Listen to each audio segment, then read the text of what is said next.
রাত যেমন ভোর হয়, দিন যেমন রাত হয়, তোমারও হায়াতও একদিন শেষ হবে। প্রতি ঘন্টা মিনিট সেকেন্ড যায় মানে তোমার হায়াত যায়, আমার হায়াত যায়। হ্যাঁ, গুনাহ হইতে পারে, গুনাহ আমারও আছে, আপনাদেরও আছে, গুনাহ হইতে পারে, হবে। সেটা হলো হুঁচট খাওয়া। মানে চলার পথে আমি 10 কিলো পথ হাঁটলাম, আমি 30 কিলো পথ গেছি এক জায়গা থেকে আরেক জায়গায়, তো এই চলার পথে হয়তো একবার আধবার পড়ে যাইতে পারি, পিছলা খাইতে পারি, ঠিক আছে, এটা হইতে পারে। কিন্তু আমি বুঝি 30 কিলোমিটার একেবারেই পড়ে রইলাম, পিছলা খাইয়া রইলাম, তাহলে ভুল আমার হইতে পারে, গুনাহ আমার হইতে পারে। আমার 6 মাসে কোনোদিন নামাজ ছুটে যাইতে পারে। আমি জীবন চলার পথে কখনো কাউকে রাগ করতে পারি, গালি দিয়া লাইতে পারি,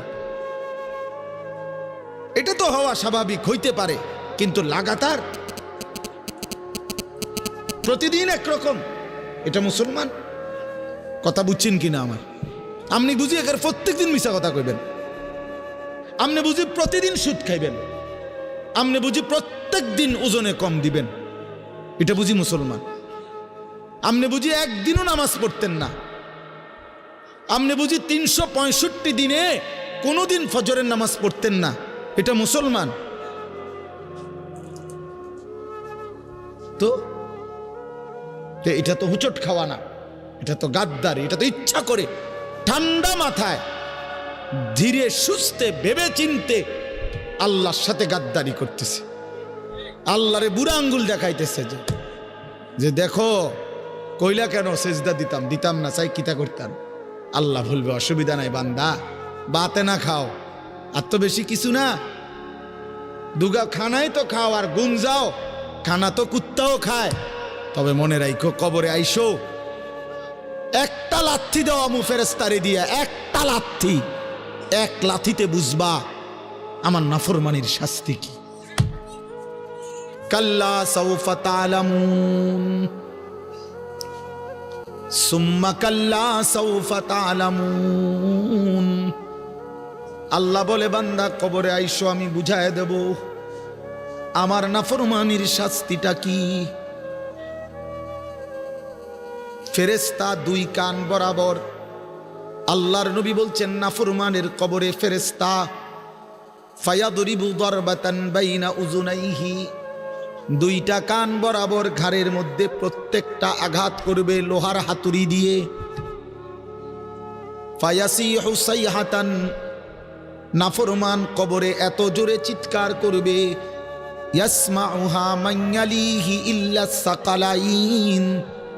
আল্লাহর নবী বলেন দুনিয়াবাসী মানুষ এবং জিন ব্যতীত আল্লাহর সব সৃষ্টি ওই বেঈমানের কবরের চিৎকার শুনতে পাবে, এমন জোরে চিৎকার দিবে। একটা একটা আঘাত এভাবেই চলবে কিয়ামত পর্যন্ত, এভাবেই চলবে কিয়ামত পর্যন্ত। আল্লাহর নবী সাল্লাল্লাহু আলাইহি ওয়াসাল্লাম বলেন নাফরমান পাপীকে যখন কবরে রাখা হবে, 3টা প্রশ্নের উত্তর যখন নাফরমান দিতে পারবে না, সাথে সাথে কবর তারে এত জোরে একটা চাপ দিবে, একটা চাপ দিয়া ডান পাশের মাটি বাম দিকে, বাম দিকের মাটি ডান পাশে চলে আসবে, হাত্তা তাখতালিফা আদলাউহু। আল্লাহর নবী বলেন ডান পাশের পাঁজরের হাড্ডি ভাইঙ্গা বাম পাশে ঢুকে যাবে, বাম পাশের হাড্ডিগুলো ভাইঙ্গা ডান পাশে ঢুকে যাবে। নবীজি দেখায়া দিছে হাত্তা তাখতালিফা আদলাউহু, এইভাবে 2 আঙ্গুল একটা যেমন আরেকটার মধ্যে ঢুকে যায়, আল্লাহর নবী বলেন এভাবে পাঁজরের হাড্ডি একটা আরেকটার মধ্যে ঢুকে যাবে। কি বাপ মনে করছো তোমারে এমনে এমনে ছেড়ে দিব? কি মনে করছো যার ভাত খাইলা তার বুঝি হিসাব দিতে হবে না?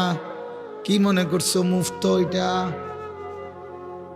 হ্যাঁ, কার পানি পান করেছো, কার ভাত খেয়েছো, কার আসমান, কার জমিন, কার চন্দ্র, কার সূর্য ব্যবহার করেছো বান্দা? কার এটা? তোমার আব্বার?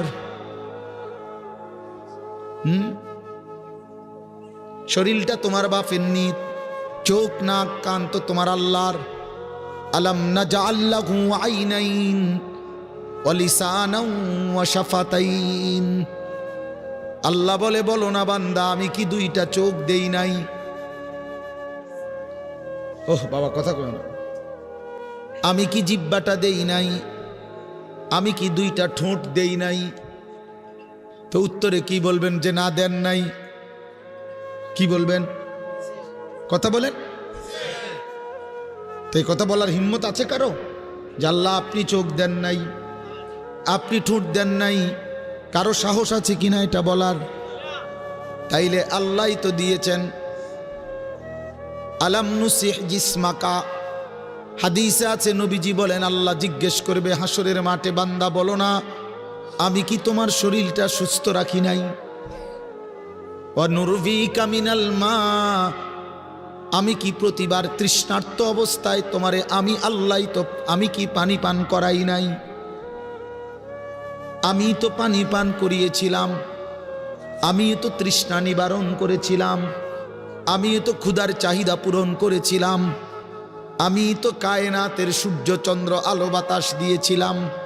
ওয়াজআলনা নাওমাকুম সুবাতা, আল্লাহ বলে সারাদিনের ক্লান্তি দূর করার জন্য রাত্রি গভীরের ঘুম আমি আল্লাহই তো বানিয়েছি।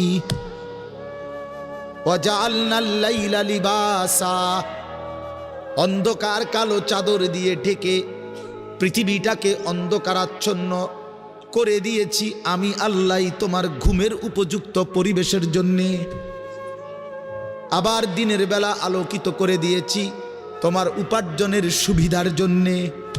রাতে তুমি ঘুমাইবার জন্য অন্ধকার করে দিয়েছি, দিনে তুমি রোজগার করবা এই জন্য আলোকিত করে দিয়েছি।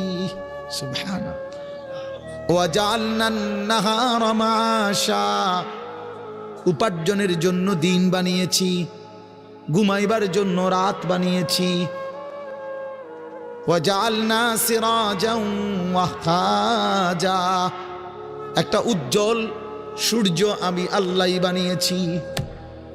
ওয়াআনজালনা মিনাল মুসিরাতি মাআন সাজ্জাজা, জমাট বাঁধা মেঘ থেকে আমি আল্লাহ অঝোর ধারায় বৃষ্টি নামিয়েছি।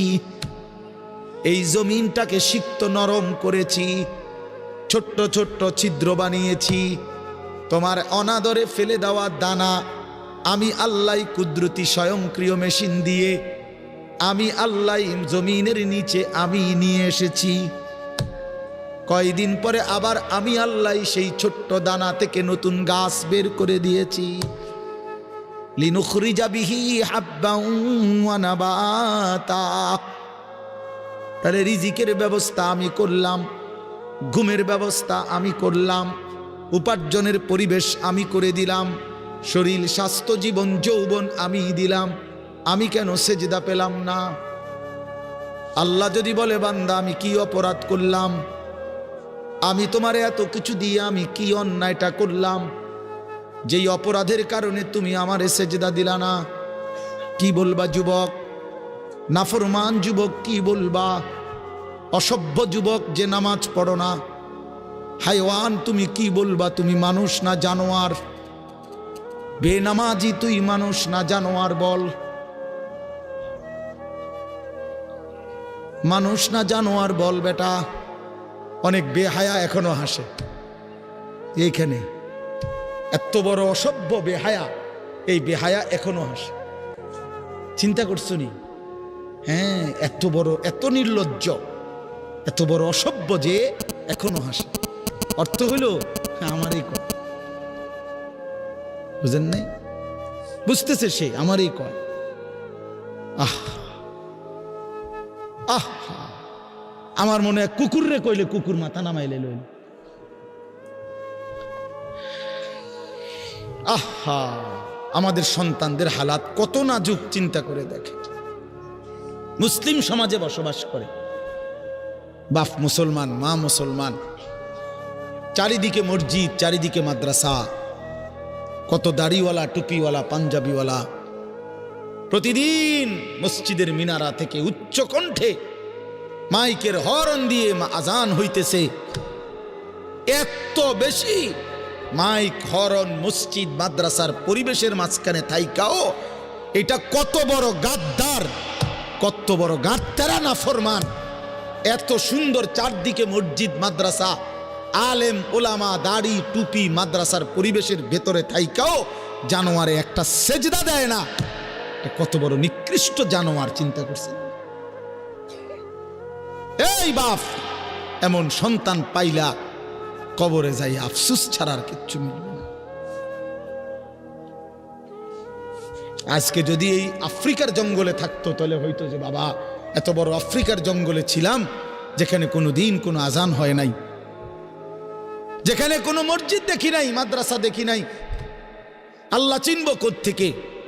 আমি তো আফ্রিকার জঙ্গলের ভিতরে থাকতাম। বলেন,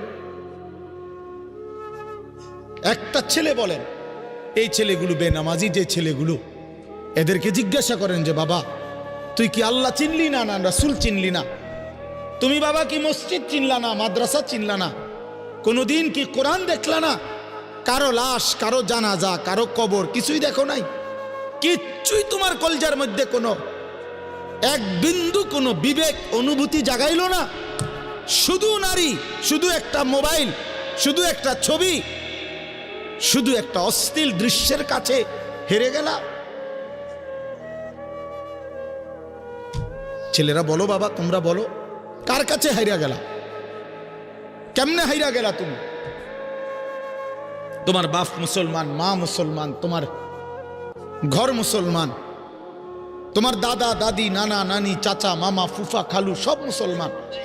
তোমার এলাকার চারদিকে আজান হয়, তোমার মহল্লার প্রত্যেক গলিতে গলিতে মাদ্রাসা আছে, কোরআনের ঘর আছে, তোমারই কোনো না কোনো চাচাতো ভাই, মামাতো ভাই, ফুফাতো ভাই, আত্মীয় কেউ না কেউ হাফেজে কোরআন আছে, আছে না? তালেবে ইলম আছে, মাদ্রাসায় পড়ুয়া আছে। এত কিছু দেখার পরেও যার কলিজায় এক ওয়াক্ত নামাজ পড়তে মন চায় না, তার দিল পাথরের চাইতে শক্ত, তার দিল জন্তু জানোয়ারের দিলের চাইতে নিকৃষ্ট। কারণ এ বড় শক্ত হারামি, মনে রাখে, সে কিছুই মনে করে না আল্লাহকে, কিছুই মনে। এত মসজিদ মাদ্রাসা, এত নামাজ রোজার এত চিহ্ন দেখাও তে কয় যে আমি কিছুই বিশ্বাস করি না। আমি বিশ্বাস করি আমার জীবন হইল মোবাইল, আমার জীবন হইল নারী, আমার জীবনের অর্থ হইল ছবি, আমার জিন্দিগির মাকসাদ হইল উলঙ্গ ছবি দেখা, নর্তকী দেখা, জিনা ব্যভিচারের দৃশ্য দেখা, মদের আড্ডা, জুয়ার আড্ডা, নারীর আড্ডা, কোনো অশ্লীল মেয়ের পিছনে জীবনটা শেষ করে দেওয়া, খালাস। আমি বুঝছি এটাই জীবন। কিসের মসজিদ, কিসের মাদ্রাসা, কিসের আল্লাহ, কিসের রাসূল, আমি এগুলা বুঝি না। এতটা উল্টে গেল কেন? এত বড় লানত হলো কেন? বলেন বাবা। অতএব আপনাদের কাছে অনুরোধ করলাম, আপনারা আপনাদের বিবেককে নিয়ে ভাবেন। তোমরা ছেলেরাও বাবা রাগ হইও না, বুঝতে শিখো বাবা। কে ফিরাবে তোমাদেরকে? কে ফিরাবে? কে ফিরাবে? কে ফিরাবে বাপ? তোমরা কি কোনোদিন মরবা না? আজ যদি মৃত্যু হয়, এই বেনামাজি জিন্দিগি নিয়ে কেমনে কবরে যাইবা? টিকবা কেমনে? এই নাফরমানের জিন্দিগি নিয়ে কেমনে টিকবা? এই জন্য আমরা প্রত্যেকেই প্রস্তুতি নেই। যদি ভাবতে শিখি, বুঝি, সামান্য অনুভূতি জাগে, তাহলে এই অনুভূতিটাকে কাজে লাগাবার একটা বড় সুযোগ, পিছনের গুনাহ মাফ করে নতুন করে নিজেকে আল্লাহর ইবাদত, ঈমান, আমলের দ্বারা সজ্জিত করার একটা শ্রেষ্ঠতম সিজন, মৌসুম আসতেছে, সেটা হলো মাহে রমজান। মাহে রমজান বড় বেশি সুযোগ আসতেছে। আল্লাহ যদি দয়া করে হায়াত দেয়, তো পিছনের সব গুনাহ মাফ করিয়ে নতুন সাজে নিজেকে সজ্জিত করার, আখিরাতের রঙে রঙিন করার, জান্নাতের রঙে নিজেকে গড়ে তোলার এক শ্রেষ্ঠতম মাস মাহে রমজান। রমজান মানে অন্য কিছু, রমজান মানে ভিন্ন কিছু। রমজান মাসে মানে নিজেকে বদলানোর মাস, রমজান মানে নিজেকে পরিবর্তনের মাস, রমজান মানে নিজেকে আখিরাতের রঙে রঙিন করার মাস, রমজান মানে আল্লাহ তাআলার মহব্বতে, রাসূলুল্লাহ সাল্লাল্লাহু আলাইহি ওয়াসাল্লামের মহব্বতে ডুবে যাওয়ার মাস। এটা আমাদের সামনে। আল্লাহ আমাদের জন্য রমজানের হায়াত ভিক্ষা দান করেন। আল্লাহ যেন আমাদের সকলকে রমজান পর্যন্ত পৌঁছিয়ে দেন। এই আয়াত দেখেন, আল্লাহ তাআলা বলছেন, ইয়া আইয়ুহাল্লাযীনা আমানু, হে ঈমানদারগণ, কুতিবা আলাইকুমুস সিয়াম, তোমাদের উপরে রোজা ফরজ করা হলো, কামা কুতিবা আলাল্লাযীনা মিন ক্বাবলিকুম, যেমনটা ফরজ করা হয়েছিল তোমাদের পূর্ববর্তীগণের উপর, মানে পূর্বের ঈমানদার উম্মতদের উপর। কেন ফরজ করা হলো রোজা? উদ্দেশ্য কি? আমি আল্লাহর, লাআল্লাকুম তাত্তাকুন, যেন তোমরা মুত্তাকি হতে পারো, মুত্তাকি হইতে পারো, আল্লাহ ভীরু হইতে পারো। আর মুত্তাকি হলে কি লাভ হবে? উইদ্দাত লিল মুত্তাকিন, আল্লাহ বলে জান্নাত বানানোই হয়েছে মুত্তাকিদের জন্য। মুত্তাকি হবে তো জান্নাতি হবে, জান্নাতি হবে। এই আয়াতটার অল্প একটু কথা, আমি এই আয়াতটাই পড়ছি সূরা বাকারার 183 নম্বর আয়াত, দ্বিতীয় পারা, দ্বিতীয় সূরা। এটার উপর আর একটু কথা বললে আমার কথা শেষ। আমরা আমাদের যদি পরিবর্তন চাই, পরিবর্তনের সুযোগ মাহে রমজান। আমরা যদি আখিরাত সাজাইতে চাই, আমাদের জন্য শ্রেষ্ঠ সুযোগ মাহে রমজান। আমরা যদি ঘুরে দাঁড়াইতে চাই, আমাদের জন্য শ্রেষ্ঠ সুযোগ মাহে রমজান। মাহে রমজান, আল্লাহ নাফরমানির এই জিন্দিগি আমি ছেড়ে দেব, আপনার রঙে রঙিন হব, তাইলে শ্রেষ্ঠতম সুযোগ মাহে রমজান। মাহে রমজানের মধ্যে অসম্ভব শক্তি আছে, মাহে রমজানের মধ্যে অসম্ভব পাওয়ার আছে। আল্লাহ বলছে, রমজানে বান্দা আইসো আমার কাছে, রাত দিন 24 ঘন্টা আমি আল্লাহ জাহান্নাম থেকে মুক্তি দিতে থাকব। ওয়াতাকাউ মিনান নার, জাহান্নাম থেকে মুক্তি দেব, সারা রাত মুক্তি দেব, সারা দিন মুক্তি দেব। রমজানের প্রতি ঘন্টা, প্রতি মিনিট, প্রতি সেকেন্ড হীরা মণি মুক্তা জহরতের চাইতেও কোটি গুণ বেশি দাম, কোটি গুণ বেশি দাম। আল্লাহ তাআলা সেই মহিমান্বিত রমজান আমাদের সামনে আনতেছেন। আর মাত্র 18-19 দিনও বাকি নাই। এই অল্প কয়টা দিন বাবা, আমাদের উচিত রমজানের জন্য অধীর আগ্রহে মহব্বতের সাথে আল্লাহর কাছে হায়াত ভিক্ষা চাওয়া, যে আল্লাহ এত কাছে আইনা মৃত্যু দিয়েন না, কবরে নিয়েন না, আর কয়টা দিন হায়াত দেন, রমজান পর্যন্ত পৌঁছিয়ে দেন। আল্লাহুম্মা বারিক লানা ফি রাজাব ওয়া শাবান ওয়া বাল্লিগনা রমাদান। আল্লাহ তাআলা বলেন, ইয়া আইয়ুহাল্লাযীনা আমানু। দেখেন, এই একটি আয়াতে আল্লাহ 4টা কথা বলছে। একটা হলো, হে ঈমানদারগণ। 2 নাম্বার হলো, তোমাদের উপরে রোজা ফরজ করা হলো। 3 নাম্বার হলো, যেমনটা ফরজ করা হয়েছিল পূর্ববর্তীদের উপরে। 4 নাম্বার হলো, যেন তোমরা মুত্তাকি হতে পারো। কয়টা কথা হলো? এই 4টা কথার আমি 4টা আলগা সংক্ষিপ্ত একটু ব্যাখ্যা বলি। 1 নাম্বার হলো, হে ঈমানদারগণ, এটা আল্লাহ আমাদেরকে ডাক দিয়েছেন। তাফসীরের মধ্যে আছে, আদম আলাইহিস সালাম থেকে নিয়ে আমাদের নবী পর্যন্ত, ইতিপূর্বে আমাদের নবীর আগে যত নবী পৃথিবীতে আল্লাহ পাঠাইছেন, ওই নবীদের উপরে যারা ঈমান আনছিল, ওই নবীদের আমলে তাদের কাউকে কোনোদিন আল্লাহ তাআলা এই শব্দ দিয়ে, হে ঈমানদারগণ, ইয়া আইয়ুহাল্লাযীনা আমানু বলে ডাক দেন নাই। আগে সর্বপ্রথম আমাদের নবী, আখিরি নবী, আল্লাহর বন্ধু, আমাদের নবীর ভালোবাসায় আল্লাহ তাআলা বলছে, বন্ধু, বিগত কোন নবীর ঈমানদার উম্মতকে আমি যেই শব্দে ডাকি নাই, এই প্রথম আপনার ভালোবাসায় আপনার ঈমানদার উম্মতকে আমি ইয়া আইয়ুহাল্লাযীনা আমানু এই নতুন শব্দে ডাক দিলাম। হে ঈমানদারগণ, হে ঈমানদার, তোমরা আমার। তাফসীর ইবনে কাসিরের মধ্যে আছে, যে ঈমানদার সে আল্লাহর বন্ধু, যে মুমিন সে কার বন্ধু? আল্লাহর বন্ধু। আল্লাহর বন্ধু, মুমিনের বন্ধু আল্লাহ, আল্লাহর বন্ধু মুমিন, আল্লাহর বন্ধু মুমিন। এই জন্য তাফসীরে লিখছে, হে ঈমানদারগণ, এই কথার আরেকটা তর্জমা এটা, হে আমার বন্ধুগণ। আল্লাহ যেন ডাক দিয়া বলছে, হে আমার বন্ধুগণ, তোমরা আমার বন্ধু, তোমরা আমার। আমি বানাইছি বহু জনেরে, তোমগরে বানাইছি আমার জন্য, আমার জন্য, তোমরা আমার। তোমরা আমারে মেনে নিয়েছ, তোমরা আমার কালেমা পড়েছ, তোমরা আমার রসুলকে মেনে নিয়েছ, অতএব তোমরা আমার। তোমাদের কালেমা লা ইলাহা ইল্লাল্লাহ মুহাম্মাদুর রাসূলুল্লাহ এটা আমি গ্রহণ করলাম, গ্রহণ করে আমি নিলাম, এই জন্যই আমি তোমাদেরকে ডাক দিলাম। তুমি বলছো আমি এনে ভর্তি হমু। ওই যে আমারে মোহাম্মদে বলছে, তার ছোট ভাই হাফেজ মুশাররফ কয় আমার আজকে বলল যে হুজুর ভর্তি করামু আপনার মাদ্রাসায়, তো কি কোন সময় আমু, ফরম নিয়ম কানুন কি? আমি এত কথা তোমার দরকার কি, হাতে ভর্তি হইব সারছে তো আর কি। তার মানে আমি বলতে চাইছি তারে কি বুঝাইলাম, তোমার এত নিয়ম কানুনের দরকার কি, আমি তারে নিলাম, খালাস আমি ভর্তি নিলাম। তাইলে অর্থ হইল আল্লাহ তাআলা বলছেন বান্দা তোমার কালেমা আমি নিলাম, তোমার ঈমান আমি নিলাম, এজন্য আমি তোমারে মুমিন বলে ডাক দিলাম। আল্লাহ কাউকে নিজের করে ডাক দেওয়া, খোদার কসম, এটা তার জীবনের সবচেয়ে বড় পাওয়া।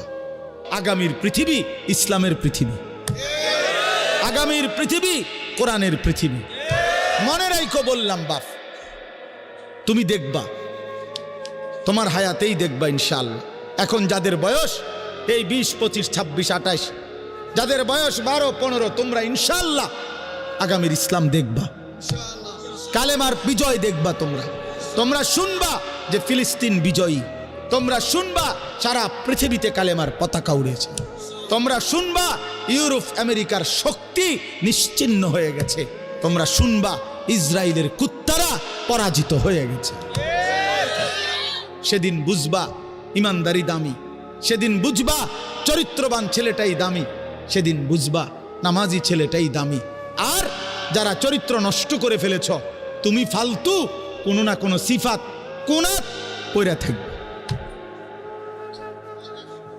এই জন্য আমরা দয়া করি ইনশাআল্লাহ প্রত্যেকেই আমরা ইনশাআল্লাহ নামাজ পড়বো তো ইনশাআল্লাহ। ভালো হও, চরিত্রবান হও, নিজের জীবন গঠন করো, আল্লাহ তৌফিক দান করেন। হযরতে বেলাল রাদিয়াল্লাহু তাআলা আনহু, ওনার বাড়ি মক্কা মদিনা না, অনেক দূরে, কিন্তু উনি মুসলমান হয়েছেন, সাহাবী হয়েছেন। হযরতে হুযাইফা নবীজির সাহাবী, ওনার বাড়ি মক্কা মদিনা না, ইয়ামান, উনি মুসলমান হয়েছে, সাহাবী হয়েছে।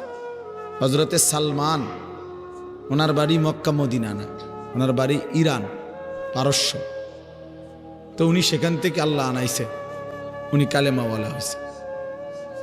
হযরত আবু হুরায়রা রাদিয়াল্লাহু তাআলা, বিখ্যাত সাহাবী, সবাই নাম জানে, আবু হুরায়রার নাম সবাই জানেন না? উনিও কিন্তু মক্কা মদিনার মানুষ না, উনি দাউস গোত্র, এটা অনেক দূরের, কিন্তু সেখান থেকে আল্লাহ ওনাকে আনাইয়া মুসলমান হয়েছেন, সাহাবী হয়েছেন। কিন্তু আবু জেহেল বাড়ির কাছে, আল্লাহর ঘর কাবার সবচেয়ে কাছে, সর্বপ্রথম বাড়ি যার কাবা ঘরের পরে আবু জাহেলের বাড়ি। জানেন এটা? আবু জাহেলের ঘরের আগে কারো ঘর নেই, কারো ঘর ছিল না, নবীজির ঘরও আরো পিছনে ছিল, সবার ঘর পিছনে। কাবা ঘরের সবচেয়ে নিকটতম প্রতিবেশী ছিল আবু জাহেল। তো কি হয়েছে এতে? কিন্তু বদনসিব, আবুল আহাব কাছে ছিল, বঞ্চিত। এই জন্য এটা আসমানের ফয়সালা। এত কাছে থেকে বঞ্চিত হলো কেন? এত দূরের থেকে আসলো কেন? বুঝছেন না হিসাবটা? তাহলে মূলত ফয়সালাটা কার?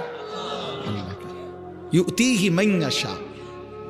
আল্লাহ বলছেন আমার অনুগ্রহ, আমার দয়া, আমি যাকে ইচ্ছে করি দিয়ে থাকি, আমি যাকে ইচ্ছে করি দিয়ে থাকি। এই জন্য বললাম আর কি, আমি সবাই শুনতে পারবে, শুনবে, এটা জরুরি না। আল্লাহ যাকে পছন্দ করে, ইচ্ছে করে, তাকে আল্লাহ তাআলা দ্বীনের বুঝ দান করে। হাদিসের মধ্যে আছে, মান ইউরিদিল্লাহু বিহি খায়রান ইউফাক্কিহু ফিদ্দীন। আল্লাহ যার ভালো চান, কল্যাণ করতে চান, তাকেই আল্লাহ তাআলা দ্বীনের বুঝ দান করে, দ্বীনের বুঝ দান করে। নবীজি বলেন, ইজা আরাদাল্লাহু বিআবদিন খায়রান ইস্তা'মালাহু। আল্লাহ যখন তার কোনো বান্দার ব্যাপারে ভালোর ফয়সালা করে তো আল্লাহ তাআলা তাকে কাজে লাগান। সাহাবীরা জিজ্ঞেস করছে কিভাবে কাজে লাগায়, কাইফা ইস্তামিলুহু, হে আল্লাহ রসুল আল্লাহ তাকে কাজে লাগান কিভাবে? তো নবীজি বলেন ইউওয়াফিকুহু লিআমালিন ক্বাবলাল মাউত, আল্লাহ যাকে ভালো চান তাকে মৃত্যুর আগে আগে নেক আমল করার তৌফিক দান করে। এটাই তারে কাজে লাগাইছে যে ঠিক আছে তোমারই দিয়ে আমি আমার সেজদা দেওয়াবো, তোমারই দিয়ে আমি আমার ঘরের খেদমত নেব, তোমারই দিয়ে আমি আমার কোরআনের খেদমত নেব। আল্লাহ তাকে আমলের তৌফিক দিয়ে থাকেন। তাইলে এই জন্য বললাম এটা সব সময় মনে রাখবে, আল্লাহর দেওয়া তৌফিক ছাড়া বান্দা নামাজ পড়তে পারে না। বাত আল্লাহ সবাইকে খাওয়ায়, সেজদা আল্লাহ সবাইকে দিয়ে দেওয়ায় না। দুনিয়ার প্রয়োজন আল্লাহ সকলের প্রয়োজন পূরণ করে, জন্তু জানোয়ার, কুকুর বিড়াল, সাপ বিচ্ছু, কাফের মুশরিক বেঈমান নাস্তিক মুরতাদ, এদের সকলের দুনিয়াবি প্রয়োজন আল্লাহ পূরণ করে। এই খানা পিনা পেশাব পায়খানা, হ্যাঁ জরুরত, এগুলো তো আল্লাহ তাআলা জন্তু জানোয়ারেরও পূরণ করে। কিন্তু সেজদা আল্লাহর গোলামি, আল্লাহর ইবাদত সবাইকে দিয়ে আল্লাহ করায় না। আল্লাহ যাকে পছন্দ করে ইচ্ছে করে তাকেই আল্লাহ তাআলা তার দ্বীনের জন্য কাজে লাগায়, আল্লাহর ইবাদতের তৌফিক দান করে। এই জন্য এটা সব সময় মনে রাখতে হবে। নবী সাল্লাল্লাহু আলাইহি ওয়াসাল্লাম দোয়া করতেন যে আল্লাহ আমার ইবাদত, আপনার ইবাদত সুন্দরভাবে করার জন্য আপনি আমারে সাহায্য করেন। আপনি সাহায্য না করলে হবে না, আপনি তৌফিক না দিলে হবে না। আল্লাহুম্মা লা মানিআ লিমা আ'তাইত, আপনি দিলে বাধা দিবে কে? আপনি না দিলে দিবে কে?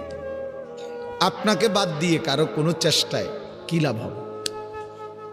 কোনো লাভ হবে না। এই জন্য এটা অনেক বড় ইহসান, আল্লাহ তাআলার দয়া। আল্লাহ যাকে পছন্দ করেন, ইচ্ছে করেন, দয়া করেন, আল্লাহর ইচ্ছা হয় আল্লাহ তাকে কোরআন পড়তে দেয়, দ্বীন মানতে দেয়, আল্লাহকে সেজদা করতে দেয়। আর এমনি বাকিদেরকে আল্লাহ খাওয়ায় পড়ায়, এটা একটা কমন ব্যাপার। আল্লাহ তাআলা বলছেন আমি অনুগত অবাধ্য সবাইকেই খাওয়াই, কাফের মুশরিক বেঈমান কারো রিজিক দুনিয়াবি আমি আটকাই না। এই জন্য আল্লাহ তাআলা ফেরাউনকেও রিজিক দিছে, মুসা নবীকেও রিজিক দিছে না? নমরুদকেও রিজিক দিছে, ইব্রাহিম আলাইহিস সালামকেও রিজিক দিছে।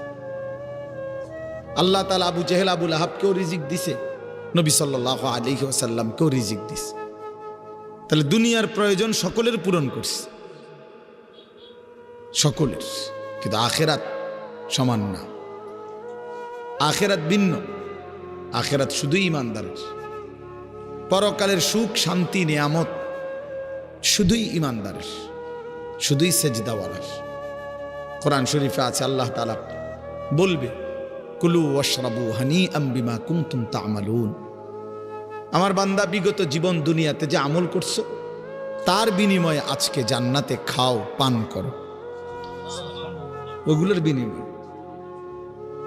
কুলু ওয়াশরাবু হানিআম বিমা আসলাফতুম ফিল আইয়ামিল খালিয়া, আল্লাহ বলেন জান্নাতীকে বলবে বান্দা নিশ্চিন্তে আরামসে দুনিয়ার জীবন যে তুমি নেক আমল করেছো তার বিনিময়ে আজকে আরামসে নিশ্চিন্তে নির্বিঘ্নে আমার জান্নাতে খাও এবং পান করো। জাযাআম বিমা কানু ইয়ামালুন, আল্লাহ তাআলা বলেন জান্নাতের এই নিয়ামত বান্দা তোমাকে দিলাম কিসের বিনিময়ে? জাযাআম বিমা কানু ইয়ামালুন, ওই যে দুনিয়ায় আমল করেছিলে তার বিনিময়। এ তোমার সেজদার বিনিময়, এ তোমার রুকুর বিনিময়, এটা তোমার জিকিরের বিনিময়, আমার গোলামির বিনিময়, আমার বন্দিগির বিনিময়। এই জন্য আখিরাত শুধুই মোমেনের জন্য, পরকাল শুধুই ঈমানদারের জন্য। এই জন্য আল্লাহ তাআলার তৌফিক ছাড়া বান্দা আমল করতে পারে না, নামাজ পড়তে পারে না, সেজদা দিতে পারে না। কত ছেলে দেখেন না চোখের সামনে এক ওয়াক্ত নামাজ পড়ে না, জানেও না সে মানুষের বাচ্চা নাকি জানোয়ার, এটাও জানে না, হাইওয়ান কিনা না মানুষ বলতে পারে না।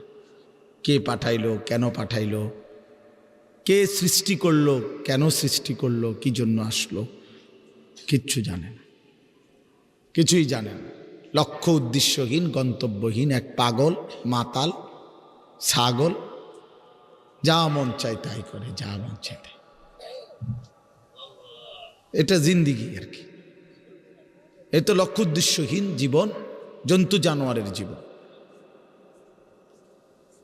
মুসলমান তো তাকে বলে যার সুনির্দিষ্ট গন্তব্য জানা আছে।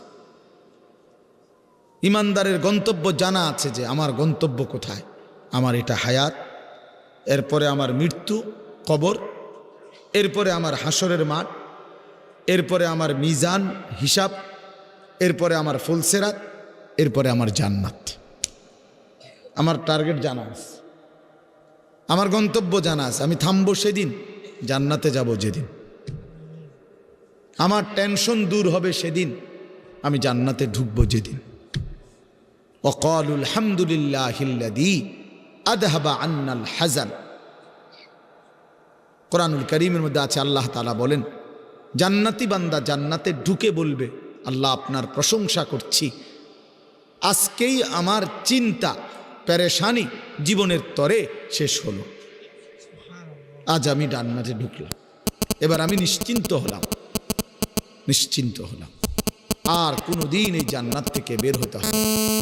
আল্লাহ তাআলা বলেন আর কখনোই এখান থেকে বের হইতে হবে না। খালিদিনা ফিহা আবাদা, চিরস্থায়ী।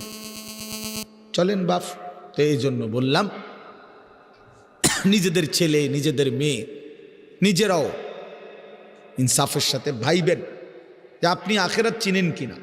আপনার ছেলে মেয়েগুলো যেই জীবন পরিচালনা করতেছে, এতে কি মনে হয়, এতটুকু আন্দাজ করা উচিত যে আমার ছেলে আসলে আখেরাত চিনে কিনা, আমার ছেলের সামনে কোনো গন্তব্য আছে কিনা, নাকি এই মোবাইল, নারী, ছবি, জিনা, ব্যভিচার, মদ, জুয়া, নাচ, গান, উলঙ্গ দৃশ্য, হালাল হারামের কোনো বাজ বিচার নাই, পাক নাফাকের কোনো বাজ বিচার নাই, লজ্জা শরম হায়া কিচ্ছু নাই। যখন যা যা মন চায় খাইতেছে, হ্যাঁ, যা মন চায় তাই করতেছে। তো এই খামখেয়ালি জীবন, যখন যা মন চায় তাই, হালাল হারাম, জায়েজ না জায়েজের জীবন, যার পার্থক্য নাই, আল্লাহ তাআলা কোরআনে বলছে তার উদাহরণ হলো ফামাসালুহু কামাসালিল কালব, কুত্তার মতো। হ্যাঁ, এটা কোরআন শরীফের আয়াত। ওই জীবন কুত্তার জীবন, কুকুরের জীবন। এই জন্য আমি সবসময় এটা বুঝি, বেনামাজির জিন্দিগি কুত্তার জিন্দিগি। এই ফজরের নামাজ না পড়ে যেই জানোয়ারগুলো ঘুমায় থাকে, এগুলা কুকুরের জিন্দিগি। খালাস। এই সুদখোরগুলো যে জিন্দিগি কাটায়, এগুলো কুকুরের জিন্দিগি কাটায়। এই হারামখোরগুলো যে জীবন কাটায়, এটা জানোয়ারের জীবন কাটায়। হ্যাঁ, কোরআন শরীফের আয়াত এটা। ওয়াত্তাবাআ হাওয়াহু ফামাসালুহু কামাসালিল কালব। আল্লাহ বলছে মনের ইচ্ছা মতো যে চলে, আল্লাহর হুকুমের পরোয়া করে না, হালাল হারাম এর পার্থক্য যে মানে না, আল্লাহ বলছে তার উদাহরণ কামাসালিল কালব, কুত্তার মতো, কুকুরের মতো। ইন তাহমিল আলাইহি ইয়ালহাস আও তাতরুকহু ইয়ালহাস। আল্লাহ বলছে কুকুরের স্বভাব, দৌড়ানি দিলেও জিব্বা লম্বা করে হাঁফায়, ছেড়ে দিল দাঁড়ায়া দাঁড়ায়া জিব্বা লম্বা করে হাঁফায়, জিব্বা লম্বা করে হাঁফায়, এমন করে। এ কুকুরের স্বভাব। পেলেও অতৃপ্ত, না পেলেও অতৃপ্ত, থাকলেও অশান্তি, না থাকলেও অশান্তি। কারণ হারাম করছে, নাফরমান যে, আল্লাহর অবাধ্য যে, পাক নাফাক, হালাল হারাম, যার কাছে সুদ আর ব্যবসা একই রকম মনে হয়, সে কি মানুষ নাকি? যার কাছে আপন বউ পরের মহিলা সমান মনে হয়, নিজের বউও দেখে, মানুষের বেডিও দেখে, তো তার কাছে কি কোনো হালাল হারামের পার্থক্য আছে কি? তো তাই সে জানোয়ার না তো জানোয়ার কে? সে জানোয়ার না তো জানোয়ারটা কে? তাইলে বলে, ইনসাফের কথা বলে, নাহলে বিচারে কন কি কয়। এই জন্য এটা সবসময় মনে রাখবেন, জওয়ান হন আর বুড়া হন, আমি হই আর আপনি হন, হালাল হারামের পার্থক্য যার মধ্যে নাই, কুকুরের মধ্যে কোনো হালাল হারামের পার্থক্য নেই, কুকুরের মধ্যে পাক নাফাকের কিছু নেই, কারণ যেহেতু সে জানোয়ার। কিন্তু মানুষ যে ইনসান, তার সৃষ্টিগত সত্তার মধ্যে হালাল হারামের অনুভূতি থাকতে হবে। মুসলমান তাকেই বলবে যার মধ্যে জায়েজ না জায়েজের পার্থক্য আছে, হালাল হারামের অনুভূতি আছে, পাক নাফাকের অনুভূতি আছে। কোরআনুল কারীমে আল্লাহ তাআলা এটা বলছেন। এজন্য নবীজি বলছেন, আল হালালু বাইয়িন ওয়াল হারামু বাইয়িন। যেটা হালাল এটা স্পষ্ট, যেটা হারাম এটাও স্পষ্ট। নবীজি বলেন, আমি অন্ধকারে রেখে যাই নাই উম্মতকে, একটা সেকেন্ডের জন্য আমি আমার উম্মতকে আড়ালে রেখে যাই নাই, সব কিছু আমি স্পষ্ট বলেছি। হালালগুলোও পরিষ্কার করে দিছি, হারাম যা তাও স্পষ্ট করে দিয়েছি। 24 ঘন্টার যাবতীয় কর্মকাণ্ড আমি আল্লাহ স্পষ্ট করে দিয়েছি। ওই দেখেন, ওই অপদার্থ ছেলেটার দিকে দেখে এক নজরে মোবাইলের দিকে তাকায় রয়েছে, কারে বলে কি ওয়াজ করে হের কোনো খবর। এটা ধরে রাখছে মোবাইল, এক নজর একদিকে খালাস। এবার ওয়াজ হয়, কারে বলে কি বলে, আমার এত কিছু দরকার কি, আমি আর আমার মোবাইল। এই জিন্দেগি, এই ছেলে পেলেদের আকসারের জীবন এটা। 24 ঘন্টা পৃথিবীতে তার একটাই জিনিস, সেটা হলো একটা মোবাইল। এটাই তার মা, এটাই তার বাবা, এটাই তার আত্মীয়, এটাই তার স্বজন। মোবাইলেই হাসে, মোবাইলেই কাঁদে, মোবাইলেই আবেগ, মোবাইলেই অনুভূতি, সব কিছু জীবনের মোবাইলটার উপরে। কোত্থেকে আসলো, কে বানাইলো, কে সৃষ্টি করলো, কেন পাঠাইলো, কে আমারে বানাইলো, আমি কোত্থেকে আসলাম, কেন রাত হয়, কেন দিন হয়, আমার কোনো দায়িত্ব আছে কিনা আমার আল্লাহর পক্ষ থেকে, কিচ্ছুর কোনো সামান্যতম বুঝ বুদ্ধি আকল দিমাগ কিচ্ছু না। 365 দিন, এক বছরে কোনো দিন নামাজ পড়ে না, তারও কিছু মনে পড়ে না, কেউ তারে মনেও করায়ও দেয় না। কই তার বাপ কেডা, তার মা কি, আহা, কেউ একটু বলেও না যে কিরে বাপ, তুমি যে এক ওয়াক্ত নামাজ পড়ো না, তুমি মুসলমানের বাচ্চা হইলা কেন, তুমি মানুষের বাচ্চা হইলা কেন। তার মা একটাবার বলে না, মায়ে কেমন, সন্তানেই কেমন। আমার খুব আফসোস লাগে, এটা খুব আফসোস লাগে। মাঝে মাঝে মনটা চায় যে কি আসলে কি মুসলমান এত পাষাণ হইল কেন, বাপে কেমন, সন্তানেই কেমন, মাই কেমন, মেয়েটাই কেমন। কেউ পর্দা করেন, মাও বেপর্দা, মেয়েও বেপর্দা, বাপ ফুত জি ছেলে মেয়ে সবাই মিললে টেলিভিশন চায়, একসাথে নাচ গান নর্তকীর ছবি নাটক সিনেমা দেখতেছে। ছি ছি ছি ছি, কত নিকৃষ্ট মুসলমান, কত বেশরম বেহায়া নির্লজ্জ হইলে এত বড় বেশরম হইতে পারে। আত্মমর্যাদা, আত্মসম্মান, লজ্জা যদি এক বিন্দু থাকতো, তাইলে তো বাবা জিজ্ঞেস করতো যে কিরে বাপ, তুই মুসলমানের ঘরে জন্ম নিয়া এক ওয়াক্ত নামাজ পড়ে না, তুই কেমনে রে আমি মুসলমানের সন্তান হইলি, তুই মুসলমানের ঘরে সন্তান হইলি কেমনে। আরে এইটা তো আগে বোঝাপড়া করার বিষয় ছিল। তোর বিদেশ, তোর চাকরি, তোর দাখিল, তোর SSC বেড়া এডি বাদ দে বেড়া, থো বেড়া এডি পরের কথা বেড়া, আগে তুই মুসলমানের বাচ্চা কিনা আগে এটা বল বেটা, তোর নামাজের বোঝাপড়া কর আগে বেটা। কিসের তোর বিদেশ, আবার কিসের তোর দেশ, তোর চাকরি দিয়ে আমি করব কি, তোর ব্যবসা দিয়ে আমি করবো কি, তোর উপার্জন খাইয়া আমি করমু কি বেটা, তুই তো হারাম কর, তুই তো নাফরমান। এতটুকু যদি বিবেক বাবার না থাকে, সেটা কেমন বাপ, এ কেমন অভিভাবক, এ কেমন মুসলমান মা বাবা যাদের হৃদয়ে এই কথা আসলো না? আপনার তো উচিত ছিল আগে এই বুঝাপড়া করা, আগে ছেলের সাথে এই বুঝাপড়া করেন। তুই মুসলমানের বাচ্চা কিনা আগে এটা বল। মুসলমানের বাচ্চা 16 বৎসরে এক ওয়াক্ত নামাজ ছাড়া থাকে কেমন? কথা বলেন, ইনসাফ কি বলে? ইনসাফের কথা বলেন, বিচারের কথা বলেন। ছেলেগুলোকে আপনারা এভাবে ছেড়ে দিলেন, আর তোমরা ছেলেরাও বাবা এভাবে নষ্ট হয়ে গেল।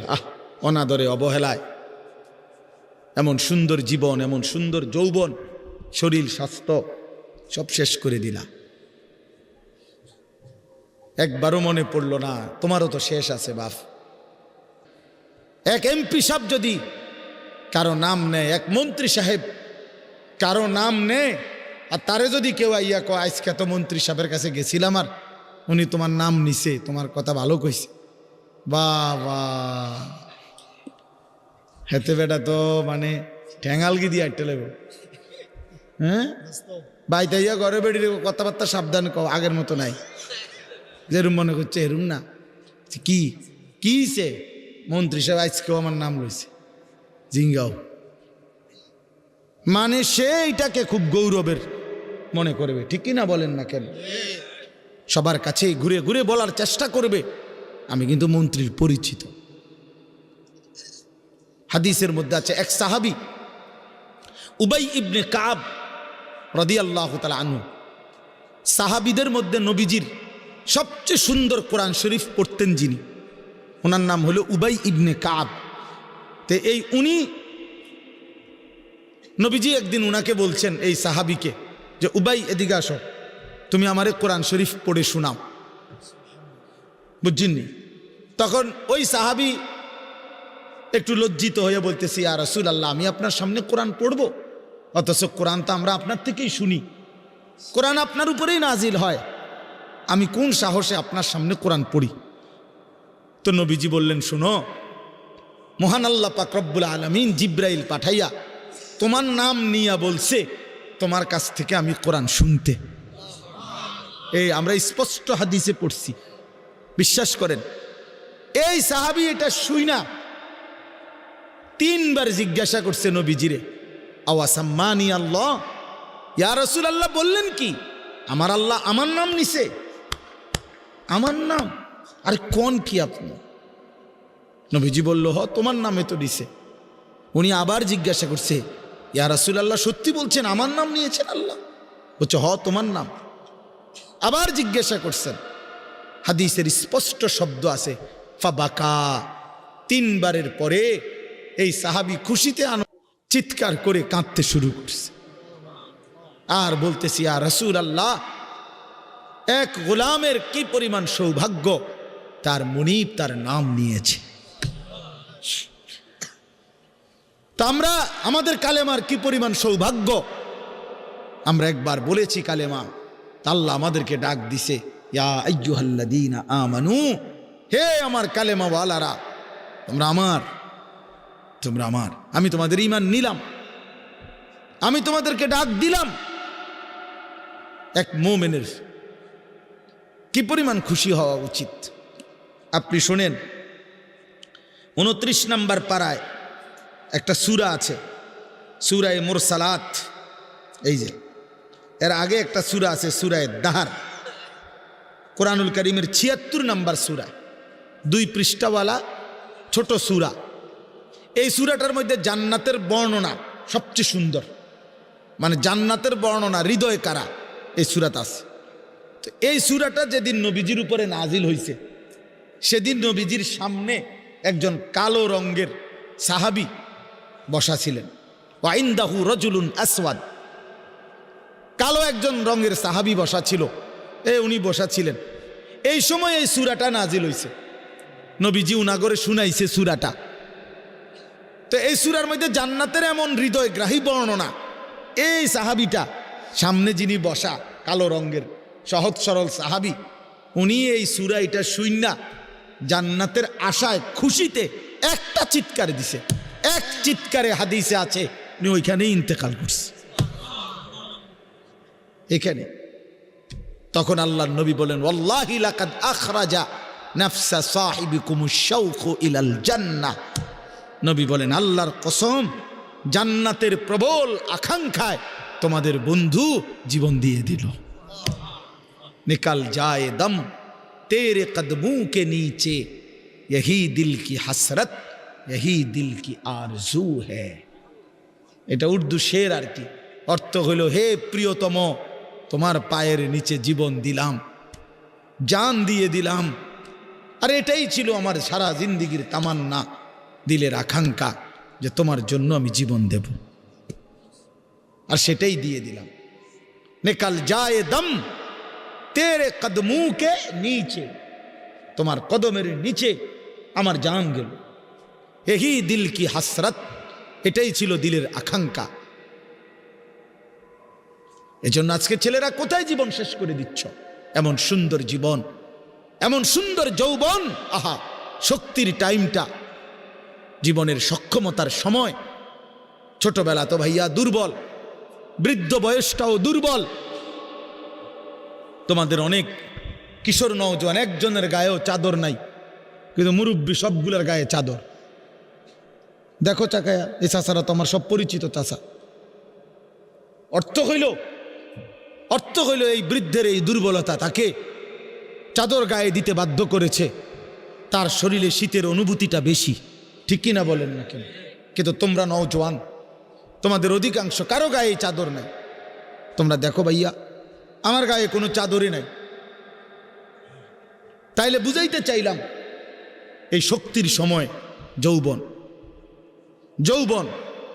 যুবক চাইলে পাহাড় কাইটা সমান করতে পারবে, যুবক চাইলে সাগর নদী মাটি দিয়ে ভরাট করে দিতে পারে। একটা এলাকার যুবক ছেলেরা যদি চায়, সবার হাতে হাতে মদের বোতল পৌঁছাই দিতে পারবে। একটা সমাজের ছেলেরা যদি চায়, সবার হাতে হাতে নামাজের মুসল্লাও তুলে দিতে পারবে। অতএব ছেলেরা, তোমরা যারা যুবক আয়োজন করছো, আমি তোমাদের উৎসাহ দেই, একটু আগাও, এখানে থাইমা যাইও না। একটা মাহফিল করছি, এক ফোটলা বিরিয়ানি খাওয়াই দিছি, খালাস না বন্ধু, একটু আগাও। তোমরা আবার বসো, যে কয়জনে মাহফিলের আয়োজন করছো, তোমরা আবার বসো, যে আমরা কেমনে আটটু ভালো হইতে পারি, আটটু চরিত্রবান হইতে পারি, আমরা কেমনে নিজেরা নামাজ ধরতে পারি। একটু যদি হিম্মত করো যুবক, ইনশাআল্লাহ ভালো হবে। শনিবার দিন আমি আমার মাদ্রাসায়, এই শনিবারে সকাল 10টা থেকে বিকাল 4:30 পর্যন্ত, এইবারই প্রথমবার আমি আলাদা 16 বছর থেকে 30 বছরের নিচে যাদের বয়স, এই কিশোর যুবকদের জন্য আলাদা ইসলাহি মজলিসের আয়োজন করছিলাম। আমার শায়েখ আল্লামা মুফতি মুশতাকুন নবী সাহেব বয়ান করছেন, আল্লামা মুফতি আমজাদ হোসাইন সাহেব বয়ান করছেন, হজরত মাওলানা মুফতি ইউসুফ বিন ইকবাল বয়ান করছেন, আমাদের কুমিল্লা ক্যান্টনমেন্টের বড় একজন শিশু বিশেষজ্ঞ ডাক্তার মিজানুর রহমান, উনি বয়ান করছেন, আমি নিজে কিছু কথা বলছি। প্রায় 600 ছেলে এন্ট্রিভুক্ত আসছে, এখানে উপস্থিত হয়েছে 600। সন্দ্বীপে, চট্টগ্রামে আমরা প্রতি বছর সন্দ্বীপ যাই, সেখানে 4টা-5টা ছেলে ফজরের নামাজের জন্য, তারা বন্ধু, কলেজের ছেলে, 4-5 জন ছেলে মাত্র। ওরা একদিন সিদ্ধান্ত নিছিল, ওরা সবসময় ফজরের নামাজ পড়তো, তো ওরা একদিন সিদ্ধান্ত নিছে যে ফজরের পরে তারা সন্দ্বীপ তো সাগরের পারে, তো সাগরের পারে হাঁটতো তারা। তো তারা একদিন সিদ্ধান্ত নিছিল আজ থেকে 1 বছর আগে, যে আমরা সকালবেলা না হাইটা, চলো আমরা বন্ধুদেরকে ফজরের জন্য জাগাই, ফজরের ক্যাম্পেইন করি, ফজরের জন্য গণসংযোগ করি। এই 4-5 জন ছেলে উদ্যোগ নিয়ে শুরু করছে। ঠিক 1 বছরের মেহনতে এই গত নভেম্বর, 24 সালের নভেম্বরে আমি গেছি মাহফিলে, ওইখানে তারা আমার লিস্টেড, ফজরের পরে আমি তাদের জন্য আলাদা বয়ান করছি, তাদের আলাদা মাহফিল হয়েছে ফজরের পরে। মানে রাইতে আমি যেই প্যান্ডেলে ওয়াজ করছি, ওই প্যান্ডেলটা তারা সকালের জন্য আবার ভাড়া নিছে। বুঝেন না এই কথা? আমি ওখানে ছিলাম, আর ওখানে রাত্রে আসা যায় না, ওইটা সন্দ্বীপে স্পিড বোট দিয়ে আইতে যাইতে হয়, তো রাইতে আওয়ানোর সিস্টেম নাই, থাকতে হয়। এই জন্য ফজরের পরে আবার বয়ান করছি 1.5 ঘন্টা। তো ওরা, আমি বললাম এত ভোরে ছেলেরা আইবুনি, কয় হুজুর আসবে ইনশাল্লাহ, আপনি দেখেন। তারা আমারে দেখাইছে কাগজে কলমে লিস্টেড করা প্রায় 4,500 ছেলে এখন ফজরের নামাজ জামাতে পড়ে। যুবক চাইলে কি না পারে, যুবক চাইলে ভাঙতে পারে, যুবক চাইলে গড়তে পারে, যুবক চাইলে বুলডোজার দিয়ে সমান করে লাইতে পারে, সমান করে ফেলতে পারে। আবার সেই ভাঙার উপরে যুবক চাইলে গড়তেও পারে। আল্লাহ তাআলা নওজোয়ানের শরীরে অসম্ভব হিম্মত দান করছে, অসম্ভব হিম্মত। এই জন্য বাপ, আমি যুবক যারা, তাদেরকে উৎসাহিত করলাম। মহান আল্লাহ পাক রব্বুল আলামিন আমাদেরকে বলছেন, আমি তোমাদের ইমানদার, ইমান নিলাম, আমি ইমান দিছি বান্দা।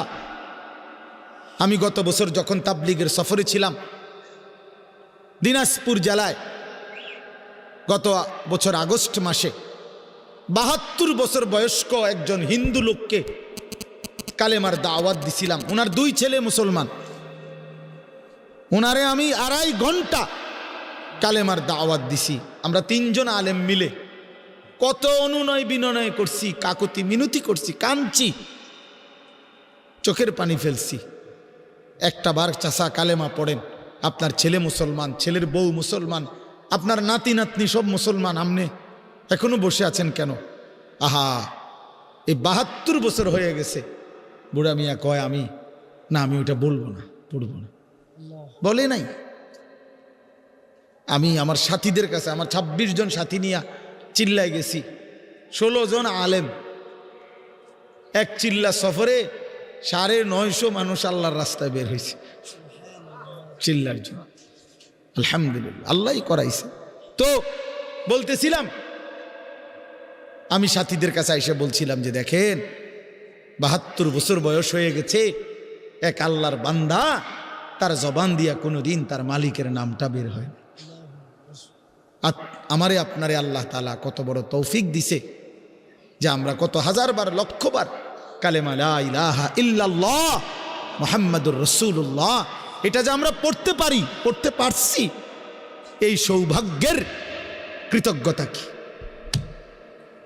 এটা যদি আল্লাহ আমগো জবান দিয়ে কোনোদিন না বলাইতো। কথা বলে না বাপ? এই ছেলেরা মিয়া, এই আব্বাস, যারা নামাজ পড়ো না, আরে না ফরমান, তুই যদি হিন্দুর ঘরে জন্ম নিতি, তুই যদি ইহুদির ঘরে জন্ম নিতি, তুই যদি খ্রিস্টানের ঘরে জন্ম নিতি, বেটা কি হতো জীবন? যদি কোনোদিন কালেমার আহ্বান না শুনতা। তুমি তো মুসলমানের ঘরে জন্ম নিয়া এভাবে ইমানকে ফেলে দিলা, মুসলমানের ঘরে জন্ম নিয়ে এভাবে নামাজকে প্রত্যাখ্যান করলা। ছি ছি ছি ছি, তোমারে দেখে তো হিন্দুও হাসবে, তোমারে দেখে তো ইহুদিও হাসবে, তোমারে দেখে তো খ্রিস্টানও হাসবে, যে দেখছো হয় নাকি শ্রেষ্ঠ জাতি, ওদের ধর্ম নাকি শ্রেষ্ঠ ধর্ম, ওদের ধর্ম কোরআন নাকি শ্রেষ্ঠ কিতাব, ওদের শ্রেষ্ঠ ধর্ম ওদেরই পছন্দ হয় না, ওদের শ্রেষ্ঠ কিতাব ওরাই পড়তে পারে না। তো এটা কিসের শ্রেষ্ঠ? কথা বলেন না। তাহলে আমি তো আমার ধর্মের অপমান। কথা বলেন না, আমি আমার ধর্মের অপমান না, আমি আমার কোরআনের অপমান। এজন্য তোমরা যারা বেনামাজি ছেলে, তোমরা ধর্মের অপমান।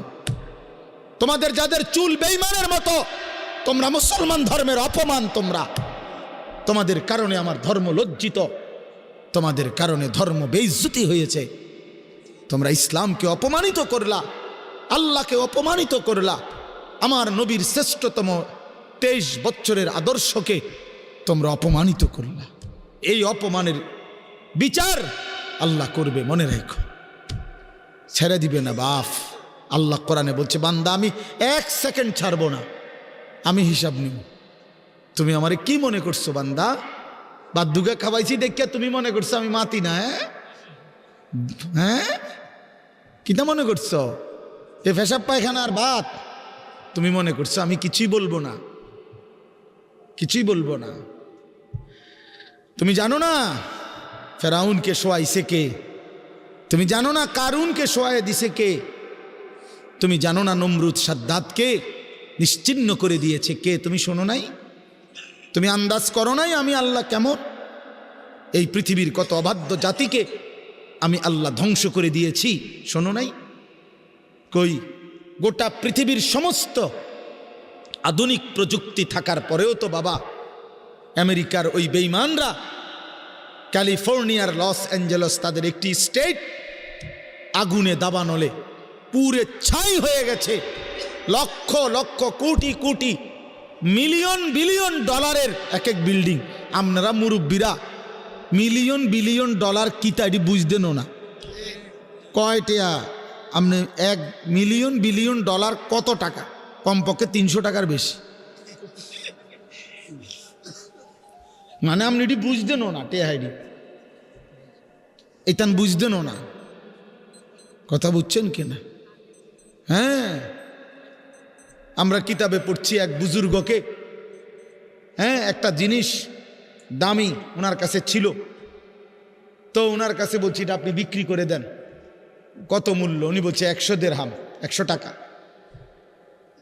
তখন উনি যখন বিক্রি করে দিছে, ওনারে 100 দিরহাম দিছে, তো অন্য কেউ ওনারে পরে বলছে হায় হায় জনাব আপনি তো বহুত বড় ঠকছেন, মাত্র 100 টাকা দাম চাইলেন, এটার দাম তো আরো অনেক। তো উনি বলছেন আল্লাহর কসম 100 টাকার উপরে 100 দিরহামের উপরে কোনো সংখ্যা আছে আমার তো এটা জানা নেই, আমার তো এর উপরে কিছু জানা নাই। হ্যাঁ, আমার মেজো বোনের বিয়ে যখন হয়েছিল, মেজো বোন, আমি তখন প্রাইমারি শেষ করে মাদ্রাসায় ভর্তি হয়েছি, এই সময় আমার বোনের বিয়ে হয়েছে। তো বোন জামাই যখন ওই আগে ছোটবেলায় বিয়ের দিন বোন জামাই যখন আসছে, তখন শরবত খাওয়াইছি যে গেইটে নাকি, তখন কিছু টাকা দিতে হয় না, যে শরবত খাওয়ায় তারে। তো আমারে 100টা টাকা দিছে উনি প্রথম। তো এগুলা নাকি ওনার কাছে আরও টাকা ছিল, তো এগুলো ওই আর একটু সাফাসাফি করলে আরও দেয়, আরও কিছু দেয়, না মানলে আরও দেয়, এমনি এমনি নিয়ম ছিল। আমার 100 টাকা দিছে, আর এটা দেখে আমি একটা দৌড়ে আইয়ালাইছি। আমার পুরো মনে আছে, একেবারে কসম, আমার পুরো এখনো মনে হইলো আর এই কথাটা। আমার একেবারে আমার ভাই, চাচাতো ভাইটাই বা অন্যরা এত দমকাইছে, বেউকুফ 100 টাকা লইয়া দৌড় দিয়ে আইয়ালাইছ। আমি বলছি আমি তো আসলে এর চাইতে বেশি টাকা জীবনে আর দেখি নাই। তো বলতে চাইলাম হাজার হাজার কোটি কোটি মিলিয়ন ডলারের এই বাড়ি ভবন, এগুলো পৃথিবীর সর্বাধুনিক প্রযুক্তি দিয়ে, অত্যাধুনিক প্রযুক্তি থাকা সত্ত্বেও, আধুনিক সরঞ্জামাদি থাকার পরেও বাফ আল্লাহর দেওয়া আযাবে আগুনে যখন জ্বলছে, এই কয়দিন হইল কোনো বেঈমানে 1 সেকেন্ডের জন্য আগুন নিভাইতে পারে নাই। 14,000 ফায়ার সার্ভিস কর্মী একসাথে আপনার পানি দিছে, আরো বাড়ে, আগুন আরো বাড়ছে। তার মানে বোঝা গেল বাবা পৃথিবীর কারো শক্তি মূলত কোনো শক্তি না, আল্লাহর শক্তির সামনে, আল্লাহর ফয়সালার সামনে। আল্লাহ যদি ভালো রাখে তাইলেই ভালো থাকা।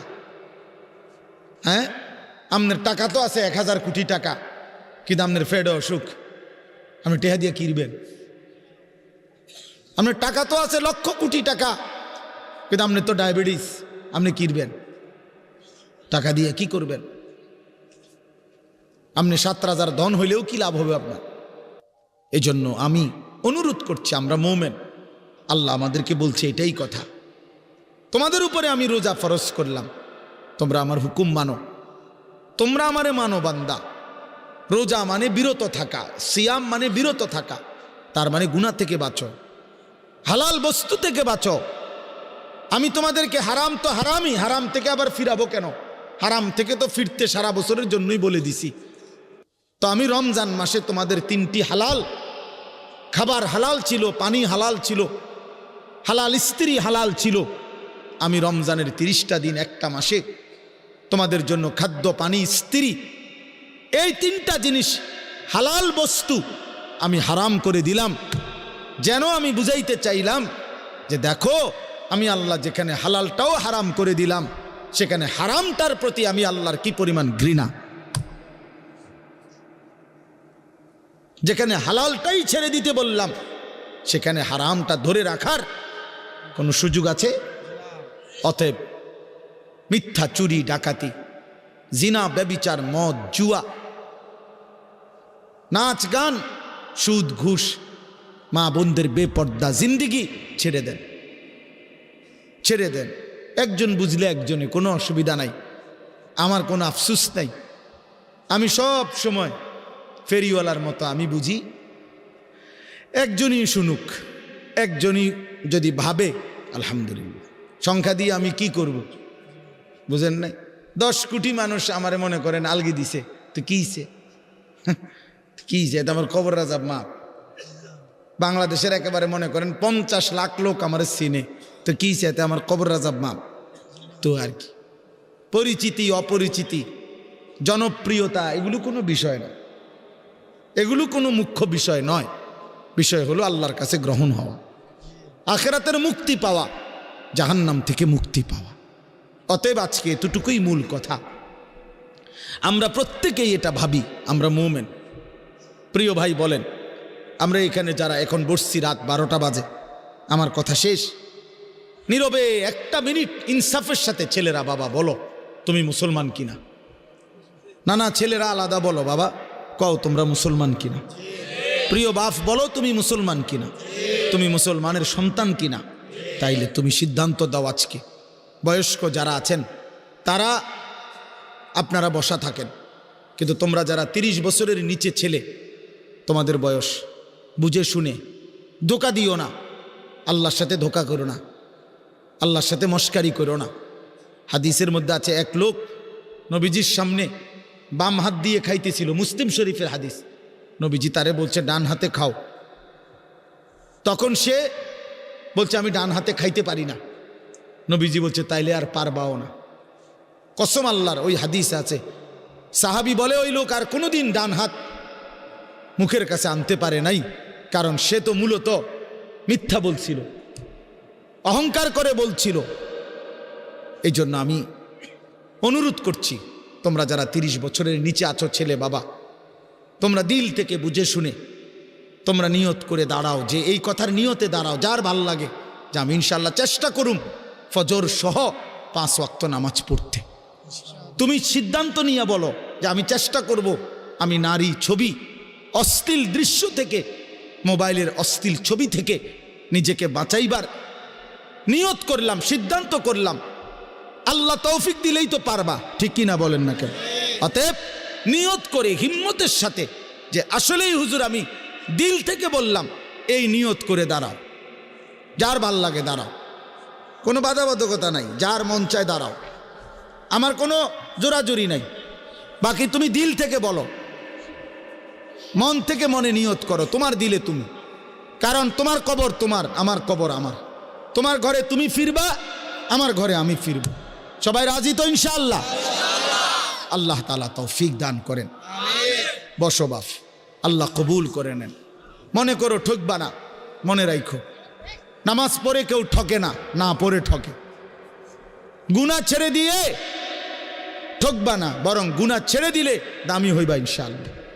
দামি হইও, নিজে দামি হবা, মনে রাখো দামি। একটা জিনিস শেষ মনে রাখো ছেলেরা, যে কোনো মূল্যে আমরা আলহামদুলিল্লাহ গোটা পৃথিবী নিয়ে আমাদেরও পড়ালেখা করা আছে, সারা পৃথিবীর হালাত আমরাও বুঝি কম বেশ।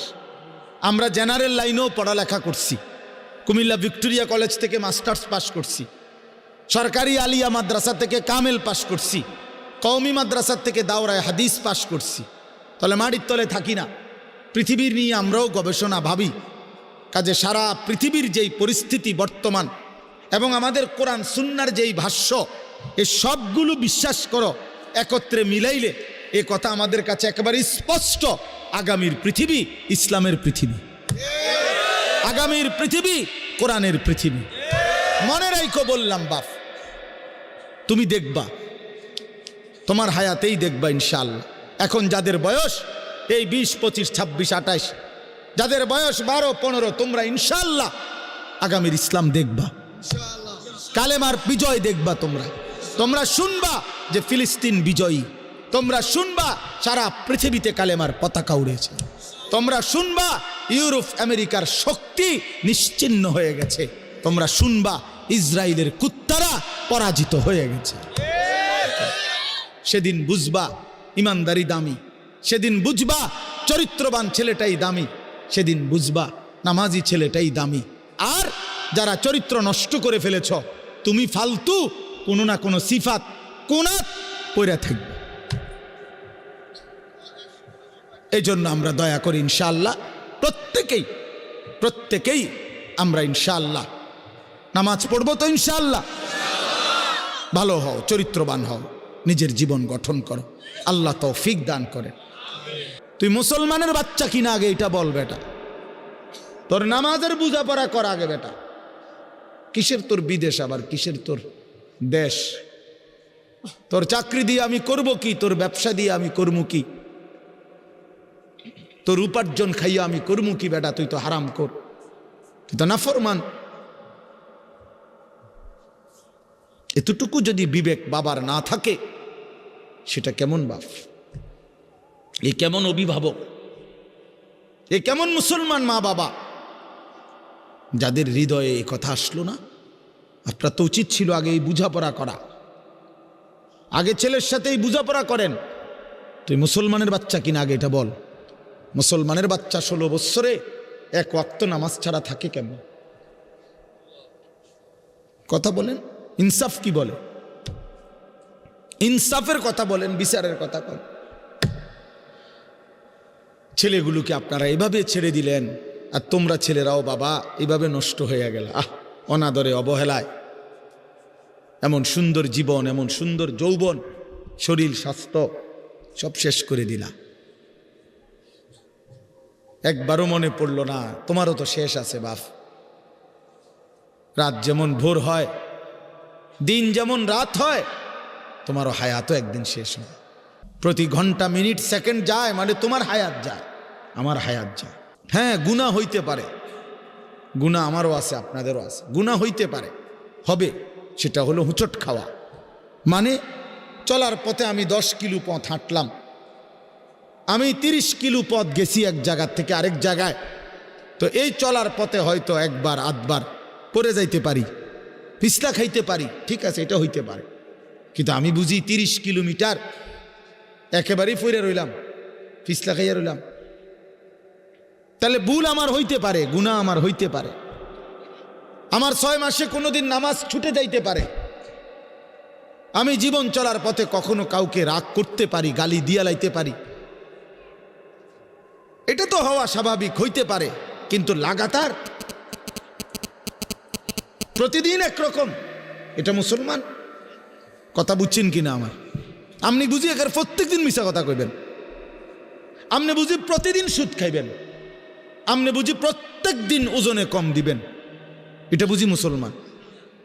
আপনি বুঝি একদিনও নামাজ পড়তেন না, আপনি বুঝি 365 দিনে কোনোদিন ফজরের নামাজ পড়তেন না, এটা মুসলমান? তো এটা তো হুচট খাওয়া না, এটা তো গাদ্দারি, এটা তো ইচ্ছা করে ঠান্ডা মাথায় ধীরে সুস্থে ভেবে চিনতে আল্লাহর সাথে গাদ্দারি করতেছে, আল্লাহরে বুড়া আঙ্গুল দেখাইতেছে যে দেখো কইলা কেন সেজদা দিতাম না, চাই কিতা করতাম। আল্লাহ বলবে অসুবিধা নাই বান্দা, বাতে না খাও, আর তো বেশি কিছু না, দুগা খানাই তো খাও আর গুম যাও, খানা তো কুত্তাও খায়। তবে মনে রাখো কবরে আইসো, একটা লাথি দেওয়া মু ফেরেস্তারে দিয়া, একটা লাথি, এক লাথিতে বুঝবা আমার নাফরমানির শাস্তি কি। কাল্লা সাউফা তা'লামুন সুম্মা কাল্লা সাউফা তা'লামুন। আল্লাহ বলে বান্দা কবরে আইসো, আমি বুঝায় দেব। আমার নাফরমানির শাস্তিটা কি? ফেরেশতা দুই কান বরাবর। আল্লাহর নবী বলছেন নাফরমানের কবরে ফেরেশতা ফায়াদরিবু দারবাতান বাইনা উযুনাইহি, দুইটা কান বরাবর ঘাড়ের মধ্যে প্রত্যেকটা আঘাত করবে লোহার হাতুড়ি দিয়ে। ফায়াসিহু সাইহাতান, নাফরমান কবরে এত জোরে চিৎকার করবে, ইয়াসমাউহা মান ইয়ালিহি ইল্লা সাকালাইন। আল্লাহর নবী বলেন দুনিয়াবাসী, মানুষ এবং জিন ব্যতীত আল্লাহর সব সৃষ্টি ওই বেঈমানের কবরের চিৎকার শুনতে পাবে, এমন জোরে চিৎকার দিবে। একটা একটা আঘাত এভাবেই চলবে কিয়ামত পর্যন্ত, এভাবেই চলবে কিয়ামত পর্যন্ত।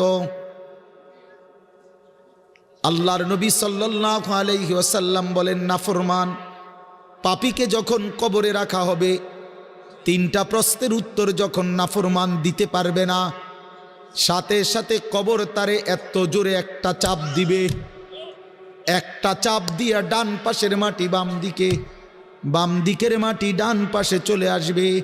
হাত্তা তাখতালিফা আদলাউহু, আল্লাহর নবী বলেন ডান পাশের পাঁজরের হাড্ডি ভাইঙ্গা বাম পাশে ঢুকে যাবে, বাম পাশের হাড্ডিগুলো ভাইঙ্গা ডান পাশে ঢুকে যাবে। নবীজি দেখায়া দিছে হাত্তা তাখতালিফা আদলাউহু, এইভাবে দুই আঙ্গুল একটা যেমন আরেকটার মধ্যে ঢুকে যায়, আল্লাহর নবী বলেন এভাবে পাঁজরের হাড্ডি একটা আরেকটার মধ্যে ঢুকে যাবে। কি বাপ মনে করছো তোমারে এমনে এমনে ছেড়ে দিব? কি মনে করছো যার ভাত খাইলা তার বুঝি হিসাব দিতে হবে না? কি মনে করছো মুফত এটা? হ্যাঁ, কার পানি পান করেছ, কার ভাত খেয়েছ, কার আসমান, কার জমিন, কার চন্দ্র, কার সূর্য ব্যবহার করেছ বান্দা? কার এটা? তোমার আব্বার? শরীরটা তোমার বাপের নি, চোখ নাক কান তো তোমার আল্লাহর। আলাম নাজআল লাহু আইনাইন ওয়া লিসানান ওয়া শাফাতাইন। আল্লাহ বলে বলো না বান্দা আমি কি দুইটা চোখ দেই নাই? ওহ বাবা কথা কয় না। আমি কি জিহ্বাটা দেই নাই? আমি কি দুইটা ঠোঁট দেই নাই? তো উত্তরে কি বলবেন যে না দেন নাই? কি বলবেন? কথা বলেন। তো এই কথা বলার হিম্মত আছে কারো যে আল্লাহ আপনি চোখ দেন নাই, আপনি ঠোঁট দেন নাই? কারো সাহস আছে কিনা এটা বলার? তাইলে আল্লাহই তো দিয়েছেন।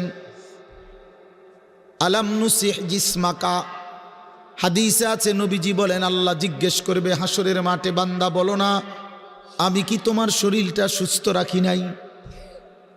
ওয়া নুরভিকা মিনাল মা, আমি কি প্রতিবার তৃষ্ণার্ত অবস্থায় তোমারে আমি আল্লাহ তো আমি কি পানি পান করাই নাই? আমি তো পানি পান করিয়েছিলাম, আমি তো তৃষ্ণা নিবারণ করেছিলাম, আমি তো ক্ষুধার চাহিদা পূরণ করেছিলাম, আমি তো কায়নাতের সূর্য চন্দ্র আলো বাতাস দিয়েছিলাম। ওয়াজআলনা নাওমাকুম সুবাতা, আল্লাহ বলে সারাদিনের ক্লান্তি দূর করার জন্য রাত্রি গভীরের ঘুম আমি আল্লাহই তো বানিয়েছি। ওয়াজআলনাল লাইলা লিবাসা, অন্ধকার কালো চাদর দিয়ে ঢেকে পৃথিবীটাকে অন্ধকারাচ্ছন্ন করে দিয়েছি আমি আল্লাহই তোমার ঘুমের উপযুক্ত পরিবেশের জন্যে। আবার দিনের বেলা আলোকিত করে দিয়েছি তোমার উপার্জনের সুবিধার জন্যে। রাতে তুমি ঘুমাইবার জন্য অন্ধকার করে দিয়েছি, দিনে তুমি রোজগার করবা এই জন্য আলোকিত করে দিয়েছি। সুবহানাল্লাহ। ওয়াজআলনান নাহারা মাআশা, উপার্জনের জন্য দিন বানিয়েছি, ঘুমাইবার জন্য রাত বানিয়েছি। ওয়াজআলনা সিরাজাও ওয়াহাজা, একটা উজ্জ্বল সূর্য আমি আল্লাহই বানিয়েছি। ওয়ানজালনা মিনাল মুসিরাতি মাআন সাজ্জাজা, জমাট বাঁধা মেঘ থেকে আমি আল্লাহ অঝোর ধারায় বৃষ্টি নামিয়েছি। এই জমিনটাকে সিক্ত নরম করেছি, ছোট্ট ছোট্ট ছিদ্র বানিয়েছি। তোমার অনাদরে ফেলে দেওয়া দানা আমি আল্লাহ কুদরতি স্বয়ংক্রিয় মেশিন দিয়ে আমি আল্লাহ জমিনের নিচে আমি নিয়ে এসেছি। কয়দিন পরে আবার আমি আল্লাহ সেই ছোট্ট দানা থেকে নতুন গাছ বের করে দিয়েছি। লিনুখরিজা বিহি হাব্বান ওয়া নাবাতা। তাহলে রিজিকের ব্যবস্থা আমি করলাম, ঘুমের ব্যবস্থা আমি করলাম, উপার্জনের পরিবেশ আমি করে দিলাম, শরীর স্বাস্থ্য জীবন যৌবন আমি দিলাম। আমি কেন সেজদা পেলাম না? আল্লাহ যদি বলে বান্দা আমি কি অপরাধ করলাম, আমি তোমার এত কিছু দিয়ে আমি কি অন্যায়টা করলাম, যেই অপরাধের কারণে তুমি আমারে সেজদা দিলা না? কি বলবা যুবক? নাফরমান যুবক কি বলবা? অসভ্য যুবক যে নামাজ পড়ো না, হাইওয়ান তুমি কি বলবা? তুমি মানুষ না জানোয়ার? বেনামাজি তুই মানুষ না জানোয়ার? বল, মানুষ না জানোয়ার বল বেটা। অনেক বেহায়া এখনো হাসে এইখানে, এত বড় অসভ্য বেহায়া, এই বেহায়া এখনো হাসে। চিন্তা করছো নি? হ্যাঁ, এত বড়, এত নির্লজ্জ, এত বড় অসভ্য যে এখনো হাসে। অর্থ হইল আমারই কয়, বুঝেন নাই? বুঝতেছে সে, আমারই কয়। আহ আহ, আমার মনে হয় কুকুররে কইলে কুকুর মাথা নামাইলে লইল। আহা, আমাদের সন্তানদের হালাত কত নাজুক, চিন্তা করে দেখে। মুসলিম সমাজে বসবাস করে, বাপ মুসলমান, মা মুসলমান, চারিদিকে মসজিদ, চারিদিকে মাদ্রাসা, কত দাড়িওয়ালা, টুপিওয়ালা, পাঞ্জাবিওয়ালা। প্রতিদিন মসজিদের মিনারা থেকে উচ্চ কণ্ঠে মাইকের হর্ন দিয়ে আজান হইতেছে। এত বেশি মাইক, হর্ন, মসজিদ, মাদ্রাসার পরিবেশের মাঝখানে থাইকাও এটা কত বড় গাদ্দার, কত বড় গাদ্দারা নাফরমান। এত সুন্দর চারদিকে মসজিদ, মাদ্রাসা, আলেম ওলামা, দাড়ি, টুপি, মাদ্রাসার পরিবেশের ভেতরে থাইকাও জানোয়ারে একটা সেজদা দেয় না। কত বড় নিকৃষ্ট জানোয়ার, চিন্তা করছেন? এই বাপ, এমন সন্তান পাইলা কবরে যাই আফসুস ছাড়ার কিচ্ছু মিলবে না। আজকে যদি এই আফ্রিকার জঙ্গলে থাকতো তাহলে হয়তো যে বাবা এত বড় আফ্রিকার জঙ্গলে ছিলাম, যেখানে কোনো দিন কোনো আজান হয় নাই, যেখানে কোনো মসজিদ দেখি নাই, মাদ্রাসা দেখি নাই, আল্লাহ চিনব কোত্থেকে? আমি তো আফ্রিকার জঙ্গলের ভিতরে থাকতাম। বলেন, একটা ছেলে বলেন, এই ছেলেগুলো বেনামাজি যে ছেলেগুলো, এদেরকে জিজ্ঞাসা করেন যে বাবা তুই কি আল্লাহ চিনলি না, না রাসূল চিনলি না? তুমি বাবা কি মসজিদ চিনলা না, মাদ্রাসা চিনলা না? কোনোদিন কি কোরআন দেখলা না? কারো লাশ, কারো জানাজা, কারো কবর কিছুই দেখো নাই? কিচ্ছুই তোমার কলজার মধ্যে কোনো এক বিন্দু কোনো বিবেক অনুভূতি জাগাইল না? শুধু নারী, শুধু একটা মোবাইল, শুধু একটা ছবি, শুধু একটা অশ্লীল দৃশ্যের কাছে হেরে গেলা। ছেলেরা বলো বাবা, তোমরা বলো, কার কাছে হাইরা গেলা? কেমনে হাইরা গেলা তুমি? তোমার বাপ মুসলমান, মা মুসলমান, তোমার ঘর মুসলমান, তোমার দাদা দাদি, নানা নানি, চাচা মামা, ফুফা খালু সব মুসলমান। তোমার এলাকার চারদিকে আজান হয়, তোমার মহল্লার প্রত্যেক গলিতে গলিতে মাদ্রাসা আছে, কোরআনের ঘর আছে, তোমারই কোনো না কোনো চাচাতো ভাই, মামাতো ভাই, ফুফাতো ভাই, আত্মীয় কেউ না কেউ হাফেজে কোরআন আছে, আছে না? তালেবে ইলম আছে, মাদ্রাসায় পড়ুয়া আছে। এত কিছু দেখার পরেও যার কলিজায় এক ওয়াক্ত নামাজ পড়তে মন চায় না, তার দিল পাথরের চাইতে শক্ত, তার দিল জন্তু জানোয়ারের দিলের চাইতে নিকৃষ্ট। কারণ এ বড় শক্ত হারামি, মনে রাখি। সে কিছুই মনে করে না আল্লাহকে, কিছুই মনে। এত মসজিদ মাদ্রাসা, এত নামাজ রোজার এত চিহ্ন দেখাও তে কয় যে আমি কিছুই বিশ্বাস করি না। আমি বিশ্বাস করি আমার জীবন হলো মোবাইল, আমার জীবন হলো নারী, আমার জীবনের অর্থ হলো ছবি, আমার জিন্দিগির মাকসাদ হলো উলঙ্গ ছবি দেখা, নর্তকী দেখা, জিনা ব্যভিচারের দৃশ্য দেখা, মদের আড্ডা, জুয়ার আড্ডা, নারীর আড্ডা, কোনো অশ্লীল মেয়ের পিছনে জীবনটা শেষ করে দেওয়া, খালাস। আমি বুঝছি এটাই জীবন। কিসের মসজিদ, কিসের মাদ্রাসা, কিসের আল্লাহ, কিসের রাসূল, আমি এগুলা বুঝি না। এতটা উল্টে গেল কেন? এত বড় লানত হলো কেন বলেন বাবা? অতএব আপনাদের কাছে অনুরোধ করলাম, আপনারা আপনাদের বিবেককে নিয়ে ভাবেন। তোমরা ছেলেরাও বাবা রাগ হইও না, বুঝতে শিখো বাবা। কে ফিরাবে তোমাদেরকে? কে ফিরাবে? কে ফিরাবে? কে ফিরাবে বাপ? তোমরা কি কোনোদিন মরবা না? আজ যদি মৃত্যু হয়, এই বেনামাজি জিন্দিগি নিয়ে কেমনে কবরে যাইবা? ঠিকবা কেমনে? এই নাফরমানের জিন্দিগি নিয়ে কেমনে ঠিকবা? এই জন্য আমরা প্রত্যেকেই প্রস্তুতি নেই। যদি ভাবতে শিখি, বুঝি, সামান্য অনুভূতি জাগে, তাহলে এই অনুভূতিটাকে কাজে লাগাবার একটা বড় সুযোগ, পিছনের গুনাহ মাফ করে নতুন করে নিজেকে আল্লাহর ইবাদত, ঈমান, আমলের দ্বারা সজ্জিত করার একটা শ্রেষ্ঠতম সিজন, মৌসুম আসতেছে, সেটা হলো মাহে রমজান। মাহে রমজান বড় বেশি সুযোগ আসতেছে।